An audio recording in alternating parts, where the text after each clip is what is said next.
Learning process. इसमें teaching is the profession that teaches all other professions. कोई doctor है तो उसने स्कूल में किसी टीचर से पढ़ा, कॉलेज में किसी टीचर से पढ़ा तो डॉक्टर बना। कोई इंजीनियर है तो किसी टीचर से पढ़ा तो इंजीनियर बना। कोई लॉयर है, किसी टीचर से पढ़ा तो लॉयर बना।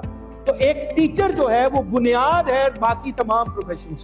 अब मेरा आप लोगों से एक क्वेश्चन है सबसे, पर्पस ऑफ टीचिंग क्या है? हम क्यों पढ़ाते हैं? Why we teach?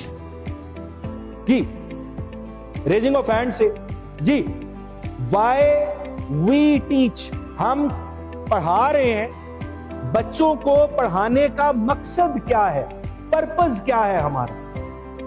टीचर बनने का पर्पस क्या है? जब हम क्लासरूम में जाते हैं सर, बच्चों को शाऊर आ जाए। बिल्कुल सबसे बुनियादी मकसद यह है कि बच्चों में शाऊर या विजडम आ जाए। इसके अलावा कोई और पर्पस ऑफ टीचिंग, उनके स्किल्स को डेवलप करना, skill development. Thank you sir, a round of applause for both of the super heroes who have participated. Well done sir. जी सर, अच्छे और बुरे का फर्क बताना, definitely this is one of the main purposes of teaching. मेरी बहनों में से अगर कोई पार्टिसिपेट करना चाहे, पर्पस ऑफ टीचिंग, बच्चा मुआशरे का बेहतर रुकन बन सके, बेटर ह्यूमन बीइंग्स। आप सबने बता दिया, ग्लोबल सिटीजन्स। आज दुनिया जो है एक ग्लोबल विलेज है, तो तालीम का मकसद बच्चों को ग्लोबल सिटीजन्स बनाना है।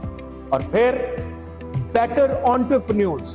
देखें, आने वाला वक्त जो है, अब जॉब्स के साथ दुनिया न्यू बिजनेसेस और बिजनेस मॉडल्स, और कामयाब लोग वो हैं जिन्होंने खुद बिजनेस किया। तो अपने बच्चों को वो स्किल सिखाना जिससे वो इंडिपेंडेंट बन सके एंड होलिस्टिकली डेवलप पर्सन्स। वो बात, अच्छे बुरे की तमीज, दूसरों का एहसास, सोसाइटी में अच्छे तरीके से कंट्रीब्यूट करना, ये सब पर्पसेस हैं। और मैं फिर रिक्वेस्ट करूंगा आप सबसे कि क्लैप कीजिए उन टीचर्स के लिए जिन्होंने पार्टिसिपेट किया है। वेल डन जी, थैंक यू सो मच।